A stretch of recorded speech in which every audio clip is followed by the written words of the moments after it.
हम फैशन में, हेल्थ में और स्किन का एक सेगमेंट इस तरह का जरूर रखते हैं जो कि भी करंटली मसला है जिससे खवातीन दो चार हैं। वैसे सर्दी में बहुत सारे मसाइल होते हैं जिसमें आपको पता है कि स्किन की खुश्की और बालों को लेकर बहुत सारे मसाइल होते हैं। तो इस पर डिटेल में हम बात करेंगे। हमारे साथ डॉक्टर मुबशर डाहा मौजूद है, डर्मेटोलॉजिस्ट है, लेकिन हमारे साथ नहीं है, इस्लामाबाद में हरमीत के साथ है। अस्सलाम वालेकुम मिस सोहा, रऊफ साहब एंड हरमीत साहब, thank you very much for inviting me on the show. मर्द हजरात जो हैं उनके बालों का गिरना वो बहुत ज्यादा हो गया है, लेकिन उसके साथ साथ अब खवातीन जो है वो भी इस मैदान में पीछे नहीं है। पाजी इसकी क्या वजूहत है? क्या हम इस किस्म के जो केमिकल या शैम्पूज आ गए या साबुन का इस्तेमाल या कुछ इस किस्म की चीज़ें जो खवातीन जो है मुख्तलिफ पार्लर्स में जाके वहाँ पे जो ट्रीटमेंट करती हैं बालों की, क्या नुकसानात उसी की है, उसी की वजह से मामला हो रहे हैं? हेयर फॉल का इशू क्या है और खवातीन में भी और मर्दों में भी? अच्छा, इसकी ना डिफरेंट रीजन है, मतलब खवातीन जो होती हैं उसमें हेयर फॉल की रीजन डिफरेंट है और मर्दों में उसकी डिफरेंट होती है। मर्दों में तो आपको पता है कि वो मेल पैटर्न बाल्डनेस होता है, उसकी मेन रीजन वही होती है कि जो हमारा टेस्टोस्टेरोन हार्मोन है उसका लेवल बढ़ता है, वो डाइहाइड्रोटेस्टोस्टेरोन में कन्वर्ट होता है, जिसकी वजह से हेयर फॉल स्टार्ट हो जाता है। सिंपल ये है कि मेल में जिनकी हेरिडिटी में ये पैटर्न आ रहा होता है तो उसमें हेयर फॉल का इशू ज्यादा होता है। उसकी डिफरेंट ट्रीटमेंट ऑप्शन है, हम लोग पीआरपी करते हैं, कुछ मेडिसिन देते हैं, मल्टीविटामिन देते हैं, उससे वो बेहतर होता है।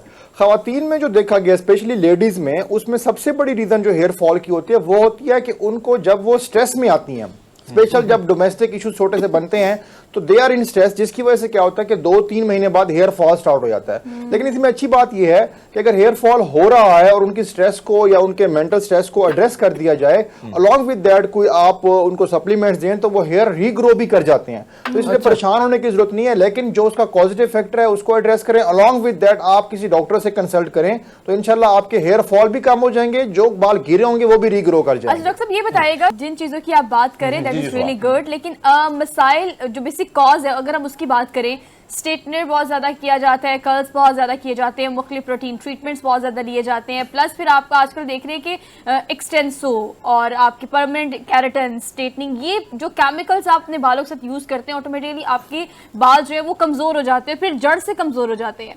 ये मार्केट में है, लोग यूज करते हैं, लेकिन इससे मसाइल कितना डैमेज करते हैं आपके बालों को, ये सारा कुछ कि फैशन तो हो जाता है फिर आप गंजे भी हो जाते हैं, तो ये कितने यूजफुल है और नहीं करने चाहिए?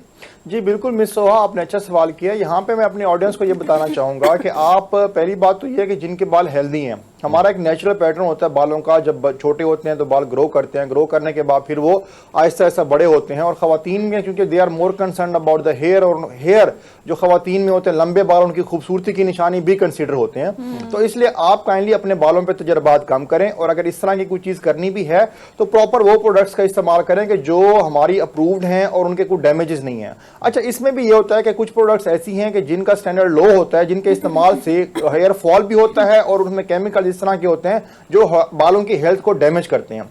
दूसरी बात आपने की है कि आप वो चीज इस्तेमाल करें कि फॉर एग्जांपल हेयर रूट जो है वही डैमेज होती हैं और उनकी जो हेल्थ है वो कंप्रोमाइज होती है, जिसकी वजह से क्या होता है जी कि आपका हेयर फॉल स्टार्ट हो जाता है। तो काइंडली इस तरह की अगर कोई चीज आपने करनी भी है कॉस्मेटिक पर्पस के लिए तो वो प्रोडक्ट्स यूज करें जो प्रॉपर्ली स्टैंडर्ड प्रोडक्ट्स हैं, स्टैंडर्ड जो पार्लर या सैलून है वहां पर जाके ये ट्रीटमेंट कराएं।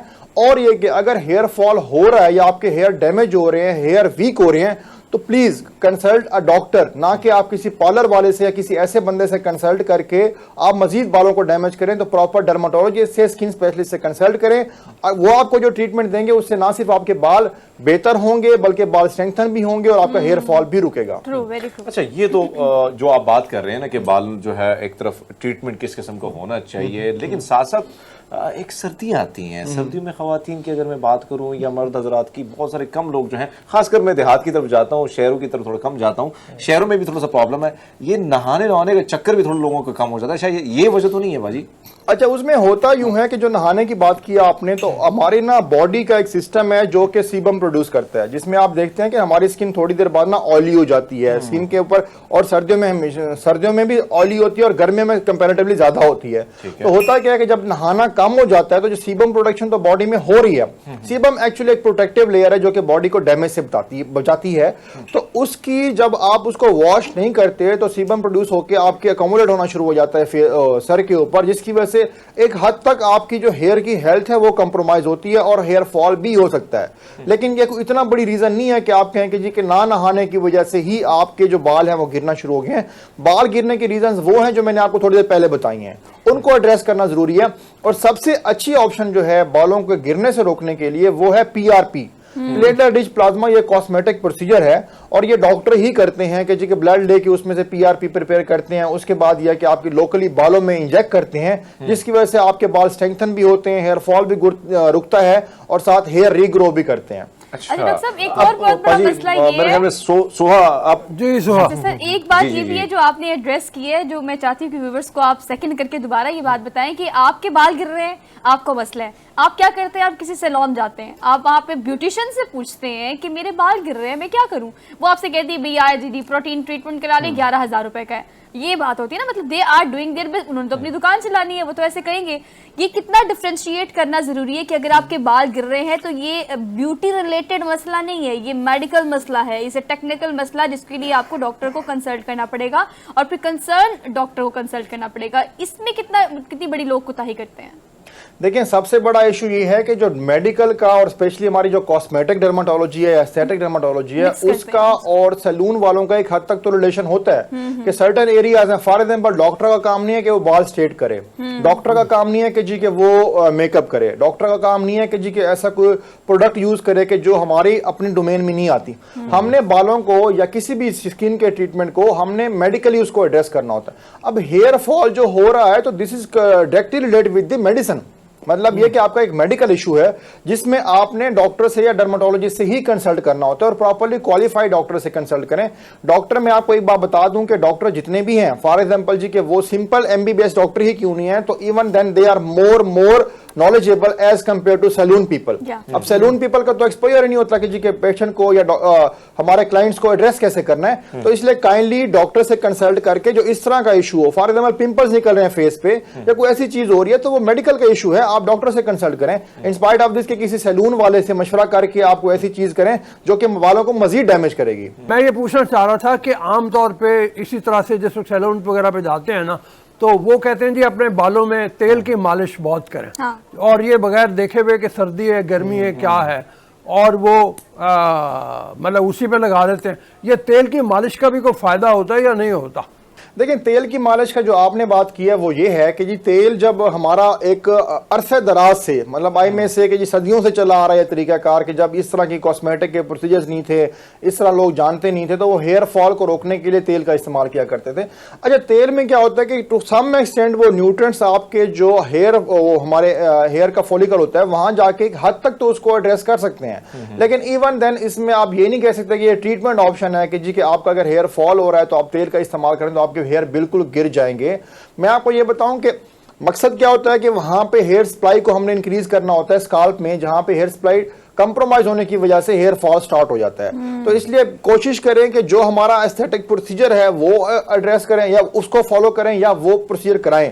अगर वो अफोर्ड नहीं कर सकते तो किसी डॉक्टर से कंसल्ट करके, जो हमारे पास मल्टीविटामिन या इस तरह की चीजें हैं कि जो आपको जो न्यूट्रिएंट्स की कमी है बॉडी में उसको कमी को पूरा करते हैं, तो काइंडली वो चीज करें। इन स्पाइट ऑफ दिस कि आप सिर्फ तेल पे फोकस करें, तेल का रिजल्ट आएगा नहीं, तो उसके बाद यह कि आप भी डिप्रेस हो जाएंगे और आप उस चीज से डिस्करेज भी हों। अगर मैं सवाल करूं, ये हम देखते हैं नॉर्मली ज्यादातर खवातीन की अगर बात की जाए, अगर उसने रेडी होना है तो फिर वो स्प्रे जो है उसका इस्तेमाल है। मर्द हज़रात की, लड़कों की बात करें, नौजवान जो कॉलेज जाते हैं, जेल का इस्तेमाल बहुत ज्यादा हो गया। ये कितना खतरनाक है? अच्छा देखें, जेल का अगेन मैं कहूंगा कि एक हद तक तो आप इस्तेमाल करेंगे, जो भी प्रोडक्ट का और स्टैंडर्ड प्रोडक्ट होगी तो वो आपके बालों को इतना ज्यादा डैमेज नहीं करेगी। अगर आपकी रेगुलर रूटीन बन गई है और आप जो प्रोडक्ट्स हैं वो भी सब स्टैंडर्ड यूज कर रहे हैं, तो उसमें यकीनन ऐसी चीजें होती हैं जो आपके बालों की हेल्थ को डैमेज करती हैं, जिसकी वजह से आपका हेयर फॉल स्टार्ट हो जाता है।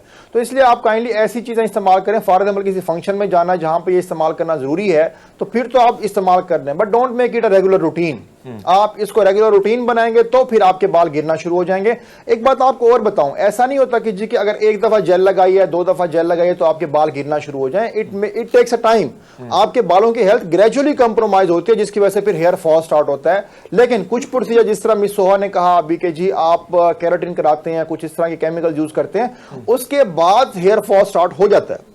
मतलब कुछ चीजें ऐसी हैं कि जो इतना ज्यादा डैमेज कर देती हैं एक ही सेशन में कि आपका हेयर फॉल स्टार्ट हो जाता है। लेकिन जो इस तरह की चीजें हैं जिसमें आपने बताया कि जेल का इस्तेमाल करते हैं खवातीन, उसको स्ट्रेटनर का इस्तेमाल करती हैं, तो उसमें इतना ज्यादा डैमेज नहीं होता, वो ग्रेजुअली डैमेज होता है, जो कि फिर बाद में जाके आपके हेयर फॉल स्टार्ट हो अच्छा जाता है। डॉक्टर साहब ये कहिएगा कि बायोटिन की अगर हम बात करें तो मार्केट में वैसे तो ऑलरेडी बहुत सारी चीजें इस वक्त अवेलेबल है to have something like medicine और आपके सप्लीमेंट्स टाइप चीजें जो होती हैं, बायोटिन यूज करना चाहिए बालों के लिए खास तौर पे? जी बिल्कुल बायोटिन इस्तेमाल करना चाहिए। बायोटिन क्या है कि जी बायोटिन जो ओरल भी लेना चाहिए और टॉपिकल भी यूज करना चाहिए। अच्छा। ओरल हम उसको कहते हैं कि जो हम टेबलेट फॉर्म में लेते हैं या कैप्सूल फॉर्म में लेते हैं, उसकी जो रिकमेंडेड डोज है 5000 माइक्रोग्राम पर डे। हमारी मार्केट में जो मोस्टली जितनी भी हमारे पास टेबलेट्स अवेलेबल हैं और 2500 माइक्रोग्राम में है, तो आप 2 टेबलेट्स आ डे लें और कोशिश करें कि 2 से 3 महीने के लिए कंटिन्यूअस लें, तो उसके आपके हेयर फॉल के ऊपर बड़े जबरदस्त बहुत रिजल्ट मेहरबानी, Alright, thank you so thank much, you जी, thank you. बहुत मेहरबानी। Good one. हमें खत्म करना है आज जी। आज छुट्टी करनी है सर, जी। छुट्टी करते हैं आपसे, लेते हैं इजाजत और कल आपसे मुलाकात करेंगे नए टॉपिक नए इशू के साथ। अपना बहुत सारा ख्याल रखिएगा, हमें दीजिए इजाजत, अल्लाह हाफिज।